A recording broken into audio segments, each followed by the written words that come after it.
আমাকে কি ভালোবাসা যায় না? আমি কি স্বামী হিসেবে খুব খারাপ? আমি কি বলবো বুঝতে পারছি না। কি করব জানি না। পিয়াস আমাকে শাড়ির আঁচল টেনে ধরে কাছে নিয়ে এলো। নিজের বুকের সাথে মিশিয়ে আমায় শক্ত করে জড়িয়ে ধরল। আমার কাঁধে নিজের চিবুক রাখল। বলো না আলো, আমি তোমাকে ভালোবাসি। তুমি কি আমায় ভালোবাসতে পারবে না? জোর করে কখনো ভালোবাসা পাওয়া যায় না। আর আমার মনটা কোনো ব্ল্যাক বোর্ড নয় যে মুছে ফেলে আপনাকে বসাবো। আমি গম্ভীরভাবে কথাগুলো বলে নিজেকে ছাড়িয়ে নিলাম। পিয়াস ভেতর থেকে একটা চাপা দীর্ঘশ্বাস ফেলল। আলো, তুই কি করছিস রে? এই তো মা, নাস্তা বানাচ্ছি। আচ্ছা, তুই এইসব ছাড়, আমি করে নিচ্ছি। এই মলমটা নিয়ে যা তো পিয়াসের কাছে। মলম দিয়ে উনি কি করবেন? উনার কি হয়েছে? বাবুর ভীষণ মাথা যন্ত্রণা হচ্ছে। রাত জেগে কাজ করছিল, ঘুম হয়নি তাই মাথার যন্ত্রণা হচ্ছে। সারা রাত জেগে কাজ করছিল না ছাই। সারা রাত ধরে বসে বসে সিগারেট খেতে বলো না। মাথা তো যন্ত্রণা করবেই, মাথার আর দোষ কি? বিড়বিড় করে বললাম। কি বলছিস শুনতে পাই না তো। আচ্ছা, তুই গিয়ে ওর কপালে মালিশ করে দে, আরাম পাবে। মা, আমি তো নাস্তা বানাচ্ছি, তুমি যাও না। আলো, তোকে যখন যেতে বলা হচ্ছে তুই যা। আর আমি করে নিচ্ছি তো। ভাবির কথা শুনে আর খালাম্মার মুখের দিকে দেখে মলমটা হাতে নিয়ে রুমে আসলাম। উনি মাথার ওপর হাত রেখে শুয়ে আছেন। আমি উনার কাছে গিয়ে দাঁড়ালাম। উনি চোখ বন্ধ করে আছেন, আমি শুকনা কাশি দিল ম।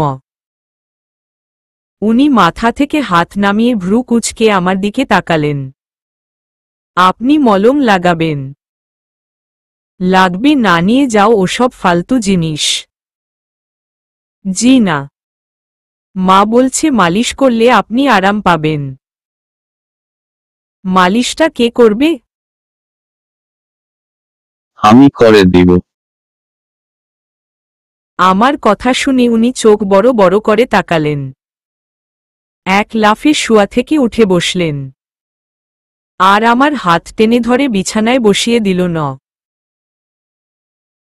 তুমি আমার কপালে মালিশ করে দিবে? হুমম। পিয়াস কোনো কিছু না বলেই আমার কোলে মাথা রেখে চোখ বন্ধ করল। আমি উনার এমন হঠকারিতায় বেশ অবাক হলাম। আমি কিছুক্ষণ পিয়াসের মুখের দিকেই তাকিয়ে থাকলাম। পিয়াসের ফর্সা মুখটায় পাতলা ঠোঁট দুটো গোলাপি রঙের হওয়ায় বেশ মানিয়েছে। নাকটা কাঠারির মতো। চিবুকে ছোট্ট একটা বাদামি রঙের তিল। আমি পিয়াসকে দেখছি আর ঘোরের মধ্যে চলে যাচ্ছি। কখনো এইভাবে পিয়াসের মুখ দেখিনি। কি নিষ্পাপ চেহারা, মনে হচ্ছে একটা বাচ্চা ছেলে আমার কোলে মাথা রেখেছে। আমাকে ভালো করে দেখা হয়ে গেলে এবার মালিশটা শুরু করতে পারো। পিয়াসের কথা শুনে আমার ঘোর কাটে, আমি নড়েচড়ে বসি। এই মানুষটা চোখ বন্ধ করে আছে, তবু বুঝে গেল আমি উনাকে দেখছি। আমি উনার কপালে হাত দিতে বেশ ইতস্তত করছি। অনেকটা জড়তা নিয়েই উনার কপালে মালিশ শুরু করলাম। বেশ কিছুক্ষণ কাটার পর পিয়াস আমার কোমর জড়িয়ে ধরে পাশ ফিরে শুল। আচমকা এমন আচরণে আমি আরো বেশি ইতস্তত হয়ে পড়লাম। আপনি কি করছেন? এভাবে শুলে আমি মালিশ লাগাই কি করে? মাথার যন্ত্রণা সেরে গেছে, আর করার দরকার নেই। ও, তা ভালোই হলো। এবার আমাকে ছাড়েন, আমি যাই। আমার ভীষণ ঘুম পাচ্ছে। তাহলে ঘুমিয়ে পড়ুন। ঘুমাচ্ছি তো। বালিশে মাথা রেখে ঘুমান না। বালিশে মাথা রাখলে ঘুম আসবে না। তোমার কোলে ঘুমাবো, আমার চুলটা টেনে দাও। মানে? এই দেখুন, আমার নিচে অনেক কাজ আছে। এভাবে আপনার কাছে বসে থাকলে হবে না। আপনি মাথার যন্ত্রণায় কষ্ট পাচ্ছিলেন। মা মালিশ করতে বলেছিল, তাই আসা। তা না হলে বয়েই গেছে আমার। আমি পিয়াসের মাথাটা কোনোভাবেই আমার কোল থেকে তুলতে পারছি না। পিয়াস শক্ত করে আমাকে ধরে রেখেছে। এই ছাড়ুন না। আমার নিচে অনেক কাজ পড়ে আছে। আমার কাছে একবার আসলে আমি না চাইলে যাওয়াটা সম্ভব নয়। তুমি নিজের ইচ্ছায় আসতে পারো, কিন্তু যেতে হবে আমার ইচ্ছায়। কথাগুলো বলে পিয়াস সোজা হয়ে শুয়ে পড়ল। উফফ, কি ফ্যাসাদে পড়লাম রে বাবা। আমি চাইলেও যেতে পারবো না। ইচ্ছে করছে, কিন্তু এই মুহূর্তে কিছু ইচ্ছেই করছে না। আচ্ছা, এই সময় উনাকে বলে ফেলি আমি রাজকে ভালোবাসি। তাহলে তো উনি আমাকে ছেড়ে দিতে বাধ্য। কিন্তু উনার মিষ্টি মুখটা দেখে কিছুই বলতে ইচ্ছে করছে না। ঝট করে চোখটা মেলে তাকাই। আমি উঠতে গেলে মনে হয় কেউ আমাকে জড়িয়ে ধরে আছে।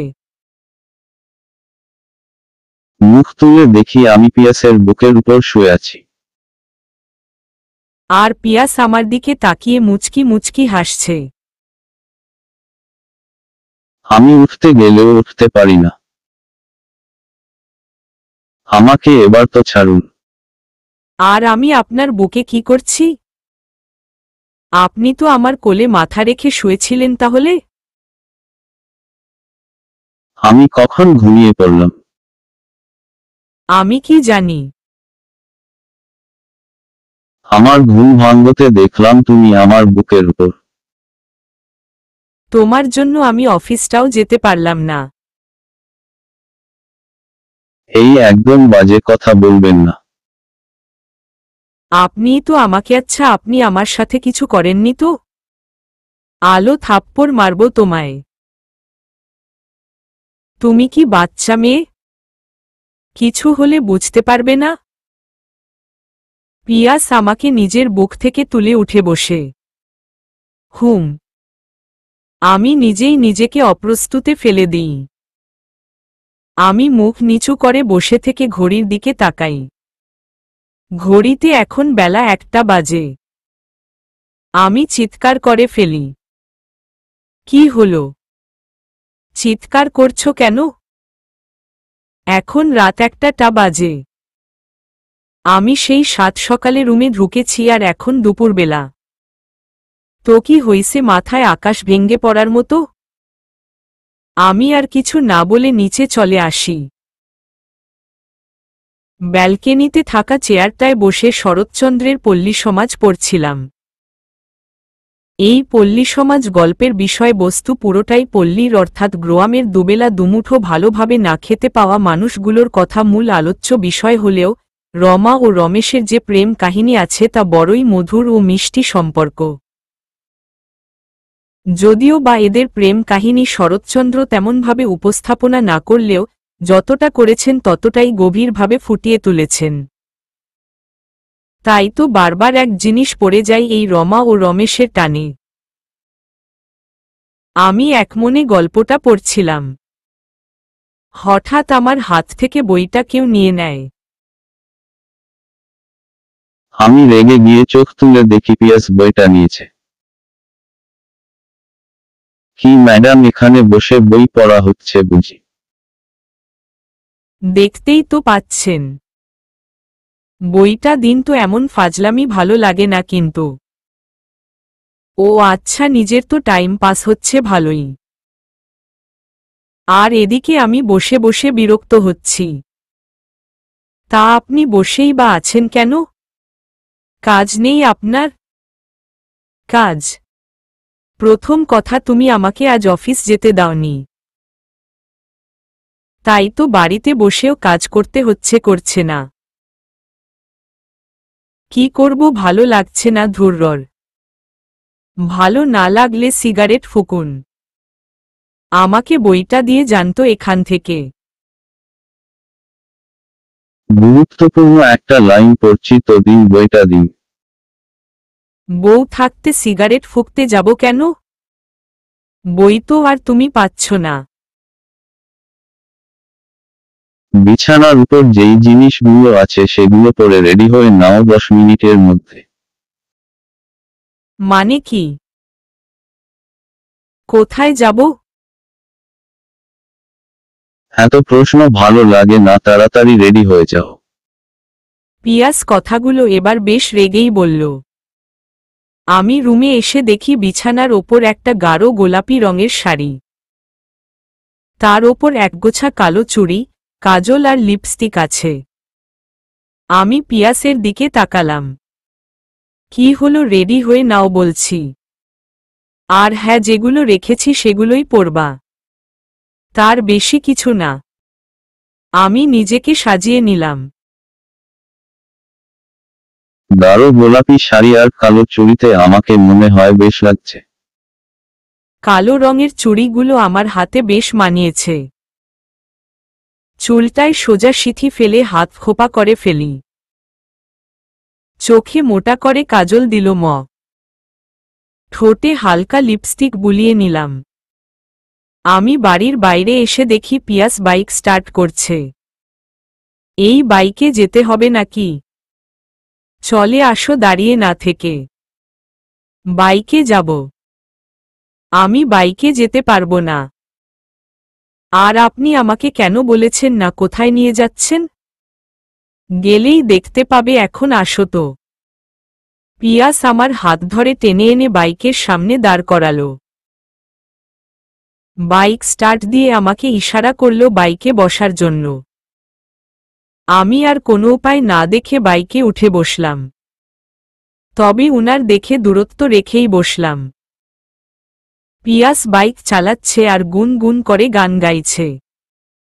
মাঝে মাঝে বাইকটাকে আঁকিয়ে বাঁকিয়ে চালাচ্ছে। আবার কখনো এমনভাবেই স্লো হয়ে যাচ্ছে যে আমাকে পিয়াসকে জড়িয়ে ধরতে হচ্ছে। আমার এত পরিমাণে রাগ উঠছে, আমার বলার ভাষা নেই। প্রায় আধ ঘন্টা পর পিয়াস আমাকে একটা নদীর তীরে নিয়ে এলো। আমি বাইক থেকে নেমে দাঁড়াতেই মনে হলো এক দমকা বাতাস আমার শরীর স্পর্শ করল। হঠাৎ পিয়াস আমার চুলেটা খুলে দেয়। আমি রাগ দেখিয়ে পিয়াসকে কিছু বলতে যাব, অমনি আর এক দফা বাতাস আমার চুলগুলোকে উড়িয়ে মুখের সামনে আনল। ঠান্ডা বাতাসটা বেশ ভালোই লাগছে। অনেকদিন পর নদীর তীরে আসতে বেশ ভালো লাগছে। আমি ছুটে চলে এলাম একটা জায়গায়, যেখানে পা ঝুলিয়ে বসে থাকলে পায়ের পাতাগুলো নদীর পানি ছুঁয়ে যাবে, আবার নদীর সৌন্দর্য দেখা যাবে। আমি এসে বসলাম। মাথার ওপর নীল আকাশ আর নিচে ঘোলাটে পানি পায়ের পাতা দুটোকে ঠান্ডা করিয়ে দিচ্ছে।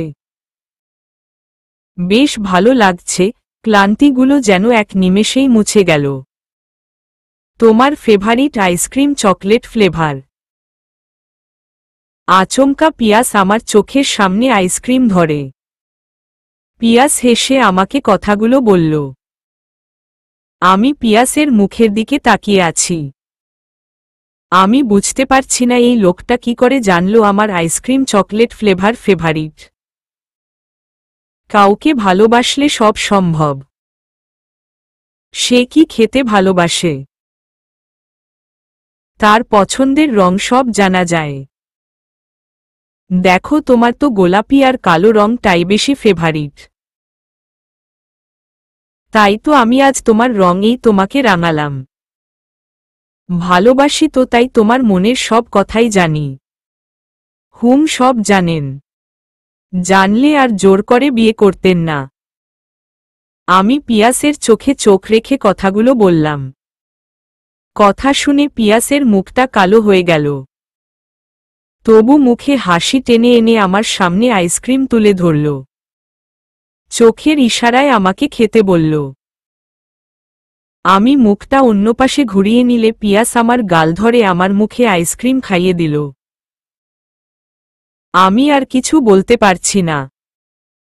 পিয়াস আমাকে আইসক্রিম নিজের হাতে তুলে খাইয়ে দিচ্ছেন, আর আমি চুপচাপ খেয়ে যাচ্ছি বাধ্য মেয়ের মতো। আইসক্রিম খাওয়ার পর পিয়াস আমার হাতটা শক্ত করে ধরল, তবে আমাকে কিছু বলল না আর আমিও কিছু বললাম না। দুজনে নীরবে বসে রইলাম নদীর দিকে স্থির দৃষ্টিতে। এইভাবেই 1 ঘন্টা কাটার পর পিয়াস আমাকে জিজ্ঞাসা করল, বাড়ি ফেরা যাক। আমি মাথা নাড়িয়ে সম্মতি জানালাম। রাস্তার ধারে পিয়াস হঠাৎ বাইক থামিয়ে দিল। আমি একটু বিরক্ত হলাম, কিন্তু সোজা তাকিয়ে দেখি ফুচকা। তাহলে কি উনি আমাকে ফুচকা খাওয়াবেন বলে এখানে থামালেন?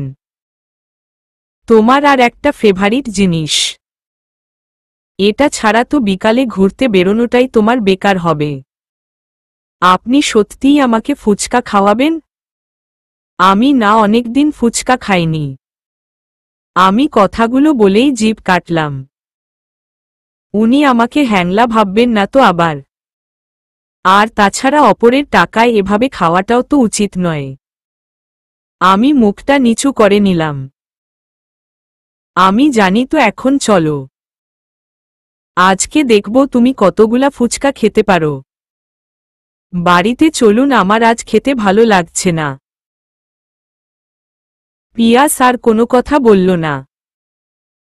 আমাকে বাইক থেকে নামিয়ে হাত ধরে ফুচকার কাছে নিয়ে চলে এলো। মামা আমার মিষ্টি বউটার জন্য বেশি করে ঝাল আর টক দিয়ে আনলিমিটেড ফুচকা বানিয়ে দেন তো। আমি পিয়াসের মুখের দিকে তাকিয়ে আছি, এই লোকটা বলে কি আনলিমিটেড ফুচকা আমি খাবো? ওই কি বলেন আপনি?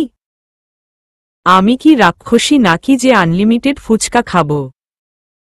তুমিই তো বললে অনেকদিন ফুচকা খাওনি, তাই ভাবলাম হয়তো।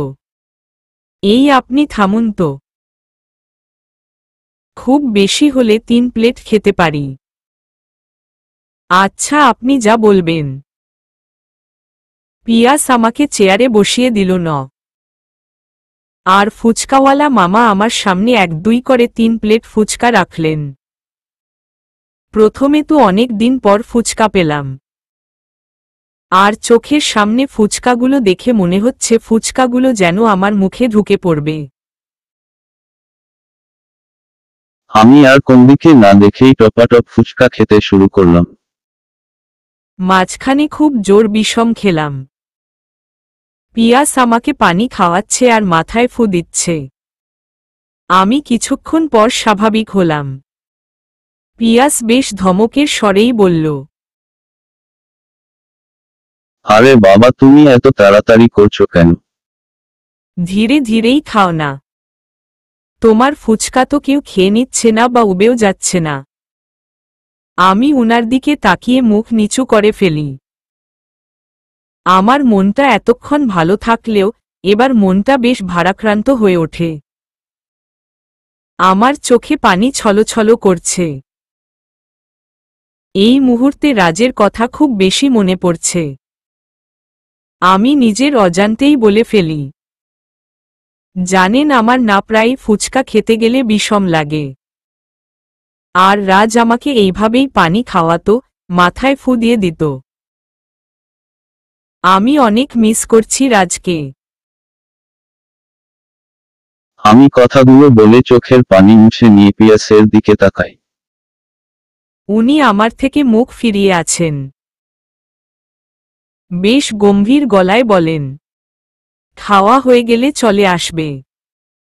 আমি বাইরে দাঁড়িয়ে আছি। উনি যে আমার বলা কথায় রেগে গেলেন তা উনার কথাতেই স্পষ্ট বোঝা যাচ্ছে, কিন্তু উনি তা প্রকাশ করলেন না। আমিও আর ফুচকা খেলাম না, উনার পিছু পিছু বাইরে বেরিয়ে আসলাম। উনি যখন ফুচকা দাম দিচ্ছিলেন তখন আমার ভাবির কথা মনে পড়ল। একটা কথা বলবো? উনি আমার দিকে তাকালেন না, মাথাও নাড়লেন না, ভ্রু কুঁচকে ওয়ালেট পকেট ঢুকাচ্ছেন। শুনুন না, বলছিলাম কি, ভাবিও তো ফুচকা খেতে অনেক ভালোবাসে, আর মাও ফুচকা খেতে সেই বাসেন। বলছিলাম বাড়িতে ফুচকা নিয়ে চলুন না, আমার ওদের জন্য খারাপ লাগছে। আমি ফুচকা খেলাম আর ওরা খাবে না, প্লিজ না করবেন না। পিয়াস আমাকে কিছু বলল না, ফুচকা বাড়ির জন্য নিয়ে নিল। বিকালে আসার সময় যতটা উনাকে প্রাণখোলা দেখেছিলাম এখন ঠিক তার উল্টো। উনি স্বাভাবিকভাবেই বাইক চালিয়ে যাচ্ছেন। বাড়িতে আসতেই ভাবি আমাকে জড়িয়ে ধরল। কি রে, বরের সাথে ঘুরতে গিয়ে কেমন লাগলো? খুব মজা করেছিস তো বল। আমি উনার দিকে তাকালাম। উনি বাইকের চাবি রেখে দিয়ে সোফায় বসলেন। আমি মুখে হাসির রেখা টানলাম। ও ভাবি, এই দেখো আমি তোমাদের জন্য কি নিয়ে এসেছি, ফুচকা। ভাবি মনে হয় লাফাতে চেয়েছিল কিন্তু নিজেকে দমিয়ে রাখল। মুচকি হেসে আমার গাল দুটো টিপে আমার হাত থেকে প্যাকেটগুলো নিয়ে কিচেনে চলে গেল। আর ঠিক সেই সময়ে বড় ভাইয়াও বাড়িতে আসে। কি রে তোরা মিয়া বিবি কোথাও বেরিয়েছিলি নাকি? পিয়াসের পাশে বসে বড় ভাইয়া কথাগুলো বলল। পিয়াস মাথা নাড়িয়ে হ্যাঁ বলল। আমি ফ্রেশ হওয়ার জন্য রুমে যাব, অমনি বড় ভাইয়া ডাকল, আলো আয় আমার কাছে বসো। আমি বড় ভাইয়ার কথায় সোফার কাছে গেলাম। বড় ভাইয়া সরে এসে আমাকে উনার পাশে বসতে বলেন। আমি পাশে বসলেই বড় ভাইয়া উঠে দাঁড়িয়ে পড়ে, আলো তোদের জন্য একটা সারপ্রাইজ আছে। বড় ভাইয়া কি সারপ্রাইজ দিতে চাইছে? আমি একবার পিয়াসের মুখের দিকে তাকালাম, তারপর আবার বড় ভাইয়ার দিকে তাকালাম। বড় ভাইয়া মুচকি হাসল। আলো প্যাকিং শুরু করে দে। প্যাকিং কিসের? তোরা 1 সপ্তাহের জন্য কক্সবাজার যাচ্ছিস, এই নে তোদের টিকিট। ওখানের নামি হোটেল তোদের জন্য বুকিং করা হয়েছে। Wow bro, you are great. Piyas লাফিয়ে উঠে বড় ভাইয়াকে জড়িয়ে ধরল। আমি কোনো কথা না বলে রুমে চলে আসলাম। খুব কান্না পাচ্ছে আমার। রাজ তুমি কোথায়? আমি আর নিতে পারছি না। জোর করে একটা মানুষের সাথে থাকতে হচ্ছে। এখন আবার নতুন নাটক কক্সবাজার। আর পারছি না আমি। পিয়াস রুমে এসে দরজা লাগিয়ে দেয়। আমি কাঁদছি দেখে আমার চোখের সামনে রুমাল ধরে। আমি হাত দিয়ে চোখের পানি মুছে মুখ ঘুরিয়ে থাকি। আজ রাত 10টার ফ্লাইটে আমরা যাব। তাড়াতাড়ি প্যাকিং শুরু করো। আমি কোথাও যাব না। আপনার সাথে বিকালে ঘুরতে বেরিয়েছি বলে এই নয় যে আমি 1 সপ্তাহ আপনার সঙ্গে বাইরে গিয়ে রাত কাটাবো। আমি কথাটা বলার সাথে সাথেই পিয়াস আমাকে টেনে তুলল। আমার হাতটা পেছনে মুড়িয়ে ধরল।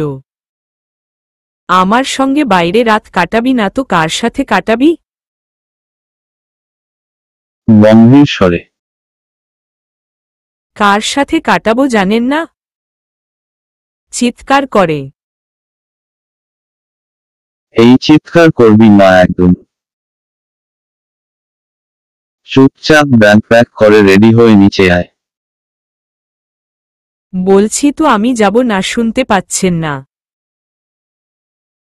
আমি কোনো সিন ক্রিয়েট করতে চাইছি না। সেদিন এর মারের কথা মনে আছে তো? ও না গেলে মারবেন বুঝি? পিয়াস আমার গাল দুটো শক্ত করে চেপে ধরে। সেদিন মেরেছিলাম, আজ মেরে ফেলব। কথা বাড়াস না। পিয়াস আমাকে ছেড়ে দিল। আমি মেঝেতে বসে পড়লাম। এরপর পিয়াস নিজেই জামাকাপড় প্যাক করা শুরু করল। প্রায় 1 ঘন্টা পর আমার হাত টেনে ধরে নিচে নিয়ে আসলো। ফ্লাইটে উঠে পিয়াসের সাথে একটা কথাও বলিনি, শুধু চোখের পানি ফেলেছি। পিয়াসও আমাকে কিছু বলেনি। কখন যে দুচোখের পাতা বুজে গেছে জানি না। হঠাৎ আমার গালে কারুর হাতের স্পর্শ অনুভব করলাম। চোখ খুলে দেখি পিয়াস হাসি মুখে তাকিয়ে আছে। আমি প্রথমটা বুঝতে পারি নাই। তারপর খেয়াল করলাম আমি উনার কাঁধে মাথা রেখে আছি। আমি দ্রুত মাথা তুলে সরে আসলাম। আলো, চলো এবার আমাদের নামতে হবে। পিয়াস কারুর হাতে আমাদের লাগেজগুলো দিয়ে কি যেন বলল। তারপর আমাকে সমুদ্রের ধারে নিয়ে আসলো। এখন ভোরবেলা, চারদিকে পাখির কিচির মিচির আওয়াজ আসছে। আর সমুদ্র থেকে যে ঢেউগুলো উঠে আসছে তা পায়ের পাতা ভিজিয়ে দিচ্ছে। আমার শাড়িটা ভিজিয়ে দিল ও, কিন্তু ভালো লাগছে। আধো আলোতে সমুদ্রের ঢেউগুলো যেন কিছু বলতে চাইছে। হঠাৎ পিয়াস আমার কোমরে এক হাত রেখে সমুদ্রের দিকে তাকালো। আমি উনার হাতটা ছাড়ানোর চেষ্টা করছি, কিন্তু উনি যেভাবে শক্ত করে আমার কোমর জড়িয়ে ধরেছে, আমি পারছি না। উনার দিকে বাঁকা চোখে তাকালাম। এটা কি অসভ্যতামি হচ্ছে? ছাড়ুন বলছি। ছাড়ব না। অনেক দিনের স্বপ্ন ছিল ভালোবাসার মানুষটাকে পাশে নিয়ে সকালের সূর্য ওঠা দেখব, আর বিকালে সূর্য ডোবা দেখব।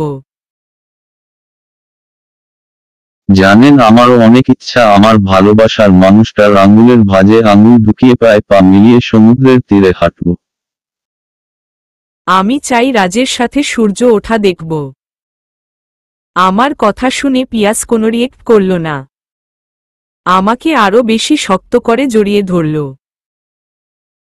হোটেল রুমে ঢুকতেই পিয়াস বিছানায় গা এলিয়ে দিল। আমি ঠায় দাঁড়িয়ে আছি দেখে পিয়াস আমাকে টান দিয়ে উনার ওপর ফেলে দিল। আমি জোর করে নিজেকে ছাড়িয়ে নিয়ে ওয়াশরুমে চলে এলাম। তোয়ালে দিয়ে চুল মুছতে মুছতে বেরিয়ে এসে দেখি পিয়াস কোথাও নেই। খুট করার শব্দ কানে আসতেই দেখি পিয়াস রুমে ঢুকল। কোথায় গিয়েছিলেন? একজনের সাথে দেখা করে আসলাম। এখানে কতদিন থাকতে হবে? সবেমাত্র এলাম তো। আপাতত 7 দিন থাকার প্ল্যান। কিন্তু প্রয়োজন হলে আরো কিছু দিন থাকব। আমার পক্ষে সম্ভব নয়। আর যদি থাকতেই হয় আমি আলাদা রুমে থাকব। আপনার সাথে এক রুমে থাকতে পারবো না। তুমি কি সব বলছো? আরে আমি তোমার স্বামী। তুমি আমার সাথে এক রুমে থাকবে না তো কার সাথে থাকবে? ওই রাজের সাথে? লজ্জা করে না স্বামী থাকতে পর পুরুষের কথা ভাবতে?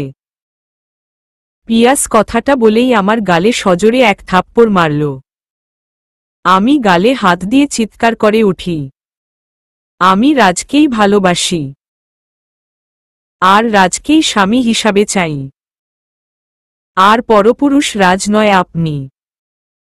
শোনো, আমার মাথা গরম করাবে না। ঘুরতে এসেছো, এনজয় করো। একটাও ফালতু কথা বলবে না, বুঝতে পারছো? এখন রেস্ট করো, একটু পর রুমে খাবার আসবে। পিয়াস আমাকে বিছানায় বসিয়ে দিয়ে আমার পাশে শুয়ে পড়ল। একটা সিগারেট ধরিয়ে টানতে শুরু করল। আমি বিছানায় বসে নিঃশব্দে কান্না করছি। মাঝে মাঝে ফুঁপিয়ে উঠছি। অনেকক্ষণ পর আমাদের রুমের দরজায় নক পড়ল। পিয়াস গিয়ে দরজা খুলতে একজন এসে খাবার দিয়ে চলে গেল। উনি আমার সামনে খাবারের প্লেটটা ধরলেন। কান্না করে তো সমুদ্র বানিয়ে ফেলেছ। খাবারটা খেয়ে নাও। আমি এবার ফুপিয়ে কান্না করতে থাকি। উনি ধমকে উঠলেন। তাতে আমি আরো বেশি ফোঁপাতে লাগলাম। উনি যখন পুনরায় ধমকে উঠলেন তখন আমি চুপ হওয়ার চেষ্টা করছি, কিন্তু ফোঁপানো কিছুতেই কমছে না। থামছি, আবার ফোঁপাচ্ছি, কষ্ট হচ্ছে। উনি আমার গাল দুটো চেপে ধরলেন। আমি ফোঁপাতে শুরু করলাম। আমার গালে ব্যথা করছে। না থামলে আরো বেশি ব্যথা করবে। পিয়াস আমাকে জোর করে পানি খাইয়ে দিল। তাতে ফোঁপানোটা একটু যেন কমল। এরপর পিয়াস আমাকে খাবার খাওয়াতে লাগল। খাওয়ার শেষে আমার মুখ পরিষ্কার করে দিয়ে গালে একটা চুমু দিল। চোখ বন্ধ করে চুপচাপ শুয়ে থাকো। আমি না ডাকলে চোখ খোলার চেষ্টাও করবে না। কথাটা বেশ ধমকের স্বরে বলল। আমি চুপচাপ শুয়ে চোখ বন্ধ করে ফেললাম। না চাইতেও আমাকে বেরোতে হলো। পিয়াসের হাতে হাত ধরে বালির মধ্যে হেঁটে চলেছি। হঠাৎ দূরে একটা সাদা শার্ট পরা কেউ একজন হাঁটছে। আমার বুঝতে অসুবিধা হলো না মানুষটা কে। আমি পিয়াসের হাত থেকে নিজের হাতটা ছাড়িয়ে নিয়ে ছুটে চলে গেলাম। আমি মানুষটার কাছে যাব বলে প্রাণপণে ছুটছি। সামান্য দূরত্বটাই যেন আমার কাছে কয়েক হাজার মাইল পথ। দৃষ্টি স্থির রেখে মানুষটার কাছে ছুটে যাচ্ছি। ডাকছি না তাকে, যদি হারিয়ে যায়। ওই ভয়। হঠাৎ আমার সামনে কয়েকটা বাচ্চা বল খেলতে খেলতে আমার রাস্তায় এসে পড়ল। ওদের দিকে দেখে আলতো হাতে সবাইকে সরিয়ে সামনে তাকাতেই দূর দূরান্তর আর কোনো চিহ্ন নেই মানুষটার। আমি ভালো করে চারদিকে দেখলাম। নারাজের কোনো চিহ্ন নেই। তাহলে কি আমার চোখের ভুল ছিল? আচ্ছা, রাজ কি সত্যিই এখানে আছে? হঠাৎ করে দৌড়াতে শুরু করলে কেন? পিয়াস হাঁপাতে হাঁপাতে কথাগুলো বলে আমার কাঁধে রাখল। আমি বাঁকা চোখে তাকালাম। আপনাকে কি সব কথাই বলতে হবে? হ্যাঁ, হবে তো। কারণ আমি তোমার স্বামী। তোমার যদি দৌড়ানোর ইচ্ছা ছিল, আমাকে বলতে পারতে, কম্পিটিশন করতাম। পিয়াস কথাটা বলে হাসতে শুরু করল। আমি চলে আসতে গেলেই পিয়াস আমার হাতটা ধরে ফেলে। আমি হাতটা ছাড়িয়ে নিয়ে কিছুটা এগিয়ে গিয়ে দাঁড়াই। আমার ভালো লাগছে না। আমি হোটেল রুমে ফিরতে চাই। কি এত তাড়াতাড়ি? আর কিছুক্ষণ পর তো সূর্য অস্ত যাবে। আমরা দেখেই চলে যাব প্লিজ। আমি পিয়াসের মুখের দিকে তাকালাম। ভেতর থেকে একটা চাপা দীর্ঘশ্বাস বেরিয়ে এলো। ঘোলাটে কালো বর্ণের বড় পাথরের উপর বসে পড়লাম। চারদিকে আকাশটা লালচে রঙে রাঙিয়ে আছে। মনে হচ্ছে কেউ যেন লাল রং ছড়িয়ে দিয়েছে আকাশে। সমুদ্রের পানিতেও তার প্রতিফলিত হচ্ছে। সমুদ্র আর আকাশ একসাথে মিশে আছে। আর তার মাঝখানে পড়ে আছে বেচারি সূর্য। ও আভা দেখে মনে হচ্ছে সূর্যটা আরও কিছুক্ষণ থাকতে চায়। কিন্তু ধীরে ধীরে সমুদ্র ওকে ডুবিয়ে নিচ্ছে নিজের মধ্যে। এর মাঝখানে সমুদ্রটাকে কিন্তু বেশ স্নিগ্ধ লাগছে। মন চাইছে সূর্যের মতোই সমুদ্রটা আমাকে যদি ওর গভীরে ডুবিয়ে নিত। মাঝে মাঝে ছোট্ট ছোট্ট ঢেউগুলো এসে আমার পায়ের পাতা ছুঁয়ে চলে যাচ্ছে। ঢেউগুলো যেন খেলা পেয়েছে, ওদের বেশ মজা হচ্ছে মনে হয়। তাই তো বারবার আমার পায়ের পাতা ভিজিয়ে দিচ্ছে। ভাবছি একটা বড় ঢেউ উঠলে বেশ ভালো হতো। ডুবিয়ে না হোক আমাকে ভাসিয়ে তো নিয়ে যেতে পারে। সমুদ্রটা শেষ পর্যন্ত সূর্যটাকে নিজের মধ্যে ডুবিয়েই ছাড়ল। যদি আমাকে এইভাবে ডুবিয়ে নিত। একটা মিষ্টি হালকা বাতাস মনে হলো আমার গাল দুটো স্পর্শ করল। আর তারপরেই আমি কিছু বুঝে ওঠার আগেই একটা বড় ঢেউ এসে আমার শরীরে আছড়ে পড়ল। আমি চেয়েছিলাম আমাকে ভাসিয়ে নিয়ে যাক। সমুদ্র হয়তো শুনতে পেয়েছিল আর তাই জন্যই বড় ঢেউ সৃষ্টি করে আমাকে ভিজিয়ে দিল। আমার হাত ধরে টেনে তুলে এনে পিয়াস জোরে ধমকে উঠলেন। কি দরকার ছিল সমুদ্রের একদম কাছে এসে বসার? জানোই তো সন্ধ্যা হয়ে গেলে সমুদ্রের ঢেউ কাছে এগিয়ে আসে। দূরে দাঁড়িয়ে থাকলে কি এমন ক্ষতি হতো?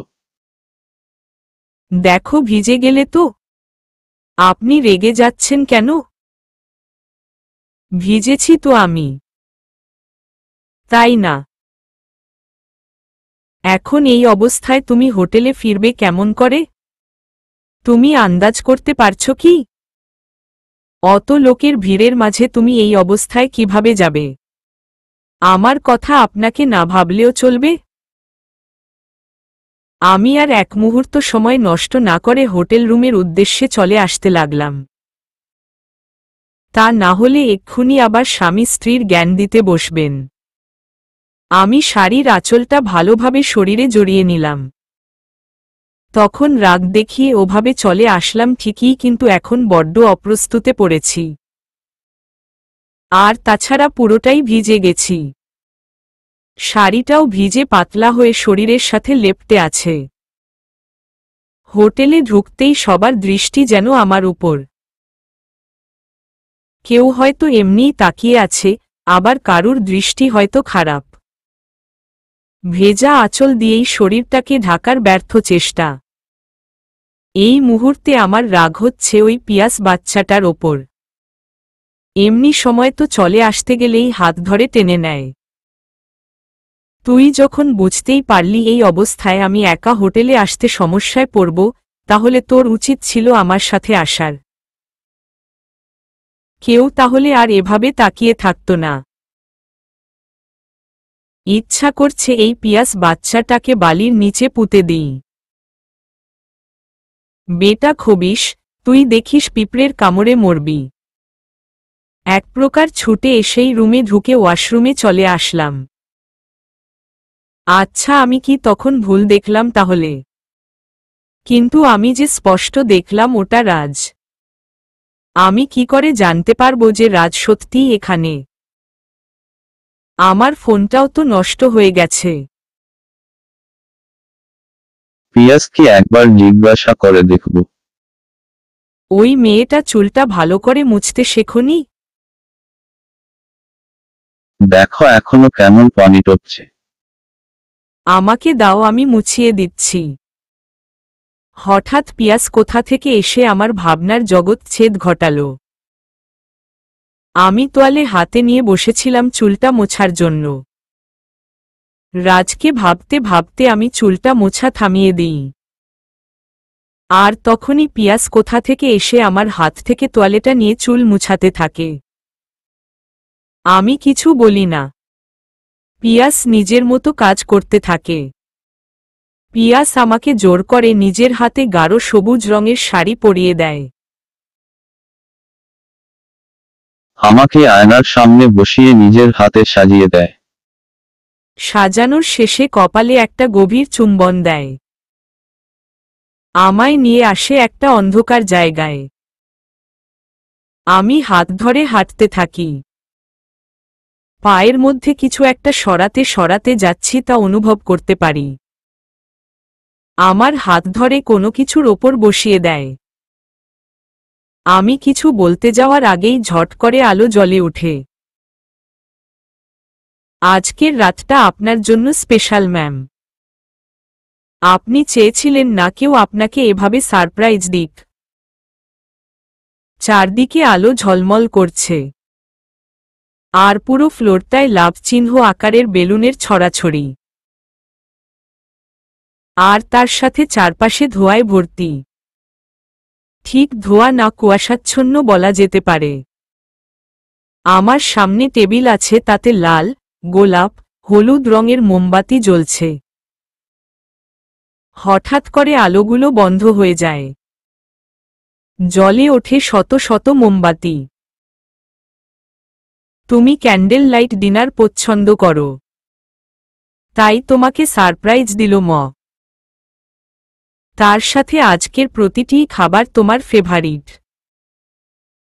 এই লোকটা কিভাবে জানলো আমি ক্যান্ডেল লাইট ডিনার পছন্দ করি? আর তাছাড়া এরকম সারপ্রাইজ তো আমি রাজের কাছে আশা করেছিলাম। আর রাজকেই তো কথাগুলো বলেছিলাম, তাহলে কি? পিয়াস আমার চোখের সামনে তুড়ি বাজালো। আমি চমকে উঠে এদিক ওদিক তাকাই। পিয়াস আমার দিকে অনেকক্ষণ তাকিয়ে দেখল। কি হলো, মুখে হাসি নেই কেন? পছন্দ হয়নি বুঝি? দেখো এখানে কিন্তু কেউ নেই। চারদিকে নীরবতা ভালো লাগছে না তোমার? আমি কিছু বলি না, চুপ থাকি। কারণ উনি বারবার এমন অনেক কাজ করছেন যা রাজের কথা মনে করিয়ে দিচ্ছেন। খুব কষ্ট হচ্ছে, বারবার শুধু রাজের সাথে কাটানো পুরানো স্মৃতিগুলো মনে পড়ছে। না, আমি ভুল দেখিনি, তখন ওটা রাজি ছিল। একটু আগে ডিনার কমপ্লিট করে যখন বেরোলাম তখন রাজ পিয়াসের সাথে এসে দেখা করল। কারণ ও কিছু একটা কাজে এখানে এসেছিল। আর সেটা পিয়াস জানত। ও এই হোটেলেই আছে, কাল বাড়িতে চলে যাবে। পিয়াসের সাথে কথাগুলো বলে রাজরুমের দিকে যাচ্ছে। পিয়াসের কল আসতে পিয়াস অন্য সাইডে গিয়ে কথা বলছে। তাই আমি সুযোগটা কাজে লাগালাম। রাজের পিছনে চলে গেলাম। ও রুমে ঢুকে দরজা বন্ধ করতে যাবে, আমি ওর হাত সরিয়ে রুমে ঢুকে পড়লাম। কি ব্যাপার, তুমি এখানে কি করো? ছোট ভাইয়া জানতে পারলে খারাপ ভাববে। তুমি যাও এখান থেকে। আমি রাজের শার্টের কলার টেনে ধরলাম। আমি কোথাও যাব না। আমি তোমার কাছেই থাকব, বুঝেছ? এই তুমি আমার দিকে তাকাও রাজ। তুমি কি বুঝতে পারছো না আমার বুকের ভিতরটা যে ফেটে যাচ্ছে? আমাদের 1 বছরের সম্পর্কটার কি কোনো মূল্য নেই? এই রাজ, তুমি চুপ করে আছো কেন, বলো না? আমি রাজের শার্টের কলার টেনে ধরে চিৎকার করে কান্না করতে করতে ফ্লোরে বসে পড়ি। রাজ আমাকে তুলে বিছানায় বসায়। আলো, ভুলে যাও পুরনো সবকিছু এবং আমাকেও। তোমার স্বামী আছে, তুমি এখন অন্য কারো স্ত্রী। তোমার স্বামী তোমাকে অনেক ভালোবাসে। আর তুমি বাসো না? তুমি এখান থেকে চলে যাও আলো। তোমার স্বামী হয়তো তোমার জন্য অপেক্ষা করছে। আমি কোথাও যাব না। আমি উনাকে স্বামী হিসাবে মানি না। এই রাজ, আমাকে বিয়ে করে নাও না। চলো না, আমরা এখান থেকে পালিয়ে যাই। আমি রাজের হাত ধরে কথাগুলো বলতেই রাজ আমাকে এক ঝটকা মেরে সরিয়ে দেয়। Are you crazy? কি বলছো, বিয়ে করেছ আর তাকে স্বামী হিসাবে মানো না? আবার বলছো তোমায় আমাকে বিয়ে করতে? আচ্ছা, আমি তোমাকে বিয়ে করব। তুমি আমাকে কি দিবে? না মানে দেওয়ার মতো আর তোমার কাছে কিছু আছে? কি বলতে চাইছো তুমি? তোমার মধ্যে যে লজ্জা জিনিসটা চলে গেছে সেটা তো দেখতেই পাচ্ছি। রাত সকাল 11টা বাজে, ঘড়িতে দেখো। আর এত রাতে তুমি একটা পুরুষের সাথে দেখা করতে তার রুমে চলে আসলে। লজ্জা নেই বলেই তো করতে পারলে, তাই না? এখন তোমাকে আর আমাকে কেউ দেখে ফেলল, হয়তো তোমার স্বামীই দেখল, তাতে তোমার লজ্জা করবে না ঠিকই, কিন্তু আমার লজ্জা করবে। লোক ছি ছি করবে, বলবে ছেলেটা অন্য লোকের বউকে নিয়ে রাত কাটায়। রাজ, তাই বলছি চলে যাও এখান থেকে। আমি তোমাকে ভালোবাসি রাজ। আমার মন প্রাণ জুড়ে তুমি আছো আর তুমিই থাকবে। কেন এমন করছো রাজ? তুমিও তো আমাকে পাগলের মতো ভালোবাসো। বাসতাম, এখন আর বাসি না। আর তাছাড়া অন্যের স্ত্রীকে ভালোবাসার অধিকার আমার নেই। কেন তখন থেকে অন্যের স্ত্রী বলে চলেছ? ভালোবাসি তোমাকে, তোমাকেই স্বামী হিসাবে পেতে চাই। তোমার মতো বেহায়া মেয়ে আমি দুটো দেখিনি। আরে আমি যে তোমাকে বিয়ে করব, কি দিবে তুমি? কি চাও বলো? তুমি যা চাইবে তাই দিব। তোমার কাছে চাওয়ার জিনিস আর কিছু নেই। মুখে বলছো স্বামী হিসাবে মানো না, কিন্তু এক রুমে থাকা, এক বেড ইউজ করা কি বলছি বুঝতে পারছো নিশ্চয়ই? আমি আর সহ্য করতে পারলাম না। রাগে রাজের গালে থাপ্পড় মারি। ছি রাজ, তুমি আমাকে এই কথা বলছো? যেই রাজ মেয়েদের দিকে চোখ তুলে তাকানোর সাহস পেত না, সবসময় মুখ নিচু করে কথা বলতো, আর আজ সে ছি। আমি খারাপ নোংরা একটা ছেলে। চলে যাও এখান থেকে। আমি একছুটে রুমে চলে আসি। বিছানায় শুয়ে চাদর খামচে ধরে কান্না করতে থাকি। বারবার রাজের কথাগুলো কানে আসছে। আমি দু হাত দিয়ে কানে বালিশ চাপা দিই। আমি কখনো ভাবতে পারিনি আমার রাজ এইভাবে আমার সাথে কথা বলবে। রাজ শেষের বলা কথাগুলোতে যে ইঙ্গিতটা দিল, ছি, আমার রাজ আমার সাথে এইভাবে কথা বলল।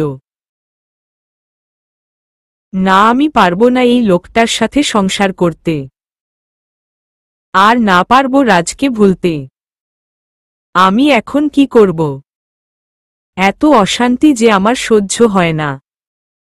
আচ্ছা, আমি যদি না থাকি তাহলে তো কোনো সমস্যাই থাকবে না। রুমের মধ্যে ফলের ঝুড়িতে একটা ছুরি আছে। আমার চোখটা ওখানেই চলে গেল। ছুরিটা বেশ ধারালো। ছুরিটা হাতে তুলে নিয়ে মুচকি হাসলাম। হাতে বসিয়ে টেনে দিতেই আমার সারা শরীরে বিদ্যুৎ বয়ে গেল। আমার মাথা ঘুরছে, সারা শরীর অবশ হয়ে আসছে। চোখ বন্ধ করতেই আমি মুক্তি পেয়ে গেলাম। আস্তে আস্তে চোখ মেলে তাকাই। চারদিকে ভালো করে দেখে বুঝতে পারি আমি কোনো হসপিটালের রুমে আছি। আমি হাতটা তুলতে গেলে দেখি স্যালাইন চলছে। সামনে তাকাতেই পিয়াসকে দেখলাম বেরিয়ে গেল। আর তার কয়েক মিনিট পরেই রাজ আসলো। আমি রাজকে দেখে মুখটা অন্যদিকে ঘুরিয়ে নিলাম। তুমি আমার কথায় মরতে গেছিলে? আমি তো তোমাকে আমার থেকে দূরে সরানোর জন্য ওই কথাগুলো বলেছিলাম। আলো, কথা বলো। রাজের কণ্ঠস্বর বেশ ধরা, মনে হয় অনেক কেঁদেছে। আমার হাত ধরছে, আমি হাত ছাড়িয়ে নিচ্ছি। রাজ এবার আমার হাত ধরে জোরেই কেঁদে ফেলে। আমি জানি আলো, আমার ওপর তোমার অনেক রাগ। কি করব বলো, আমার যে হাত পা বাঁধা ছিল। আমি চাইলেও কিছু করতে পারতাম না। তুমি তো জানো আমার জন্মের সময় আমার মা মারা যায়। মায়ের ভালোবাসা আমি পাইনি। ছোট ভাইয়ার মা বাবা আমাকে ছেলের মতোই ভালোবাসে। আমার বাবা অসুস্থ হয়ে যাওয়ার পর ছোট ভাইয়ার মা বাবা আমাদের অনেক সাহায্য করেছে।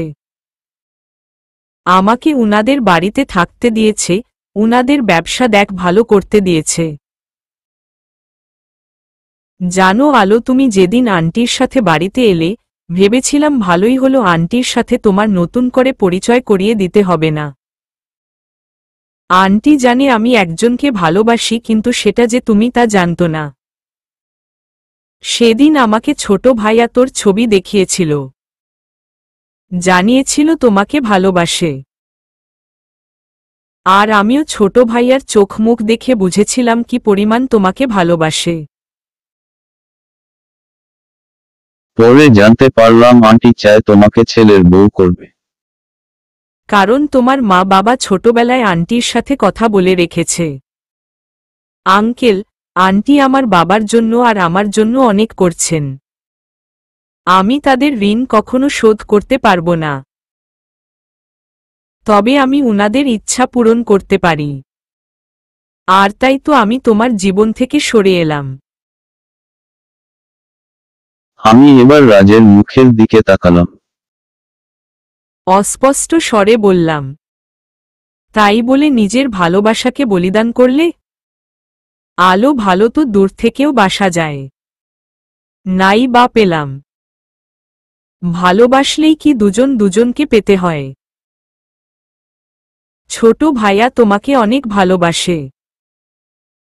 তুমি জানো তোমার এমন অবস্থায় ছোট ভাইয়ার কি অবস্থা হয়েছিল? তোমাকে ছোট ভাইয়া রক্ত দিয়ে বাঁচিয়েছে। আলো যা হয়েছে ভুলে যাও, ছোট ভাইয়াকে নিয়ে সুখে সংসার করো। ভালো থেকো। রাজ আমার কপালে চুমু দিয়ে বেরিয়ে গেল। আমার চোখের কোণ বেয়ে পানি গড়িয়ে পড়ছে। আব্বু আম্মুও পিয়াসের সাথে আমার বিয়ে দিত। উনারা আগে থেকেই ঠিক করে রেখেছেন। না, আমার রাজ একটুও বদলায়নি, বদলেছে পরিস্থিতি। হ্যাঁ, পিয়াস মানুষটা আমাকে সত্যিই ভালোবাসে। আমার বোঝা উচিত। রাজ যখন স্যাক্রিফাইস করতে পারল, তাহলে আমি কেন পারব না? একজন নার্স এসে আমাকে চেক আপ করে। সন্ধ্যায় হোটেল রুমে চলে আসলাম। পিয়াস আর আমি বিছানায় বসে আছি। পিয়াস আমার দিকে চোখ লাল করে তাকিয়ে আছে। আমি মুখ নিচু করে ফেললাম। তোর মরার খুব শখ, তাই না? আমাকে বলতে পারতিস, আমি তোকে বাসর রাতেই মেরে ফেলতাম। তুই আমার থেকে নিজেকে আলাদা করবি? আমি বাহু দুটো সজোরে চেপে ধরে চিৎকার করে কথাগুলো বলে। আমি কান্না শুরু করলে ধমকে ওঠে, এই একদম ন্যাকামি করবি না। তোকে আমি অনেক সময় দিয়েছি। ভেবেছিলাম কিছু সময় পর হয়তো তুই নিজে থেকেই বুঝবি, আমাকে মেনে নিবি। কিন্তু তুই। আমি পিয়াসের গালে একটা চুমু দিয়ে ফেললাম। পিয়াস কিছুক্ষণের জন্য তাজ্জব বনে গেল। আমি পিয়াসের গলা জড়িয়ে কোলে উঠে বসলাম। সবসময় বকেন কেন বলুন তো? এত রাগ কেন আপনার? আপনি যে আমাকে সময় দিয়েছেন, আমি তাতেই আপনাকে ভালোবাসি। আর হ্যাঁ, জন্ম মৃত্যু বিয়ে এগুলো তো সৃষ্টিকর্তা নির্বাচন করেন। সৃষ্টিকর্তা আপনার সাথে আমার বিয়ে ঠিক করেছে, তাই বিয়ে হয়েছে। সৃষ্টিকর্তা চাননি আমার মৃত্যু হোক, তাই আমি আবার বেঁচে উঠেছি। পিয়াস আমার দিকে চোখ বড় বড় করে তাকিয়ে আছে। আমি কথাগুলো একভাবে বলেই পুনরায় মুখ নিচু করে ফেলি। পিয়াস দু হাত দিয়ে আমার মুখটা তুলে ধরে। ওই বউ তুমি আমাকে ভালোবাসি বললে? কোথায়? আমি তো আপনাকে ভালোবাসি বলিনি। আমি তো সময়টাকে ভালোবাসি বলেছি। কথা ঘুরাচ্ছ। যাই হোক, তাহলে আমাকেই ভালোবাসলে। না, আপনাকে ভালোবাসি না। আপনাকে স্বামী হিসাবে মেনে নিয়েছি। ঠিক আছে। বেশ কয়েক মিনিট দুজনেই নীরব থাকলাম। নীরবতা ভেঙে আমি পিয়াসের হাত ধরলাম। সমুদ্রের ধারে যাবেন? এই রাতের বেলায়? একটু পর খেয়ে ঘুমিয়ে যাও। কাল সকালে নিয়ে যাব। সবে তো রাত 8টা বাজে মাত্র। আর তাছাড়া ঘুরতে এসে কেউ ঘুমায় বুঝি? জানেন এই রাতে সমুদ্র কত মোহনীয় হয়। চলুন না। আচ্ছা বেশ, তাই চলো। ঠিক বলেছ, সমুদ্রকে বেশ মোহনীয় লাগছে। দূরের আকাশের চাঁদটাকে দেখো, মনে হয় যেন আমাদেরকেই দেখছে। আমি পিয়াসের কাঁধে মাথা রেখে আছি। অনেক শান্তি লাগছে। মনে হচ্ছে এটাই পৃথিবীর সবথেকে নিরাপদ জায়গা। আমি এভাবেই সারা জীবন কাটিয়ে দিতে চাই। পিয়াসের হাতটা শুভ করে চেপে ধরলাম।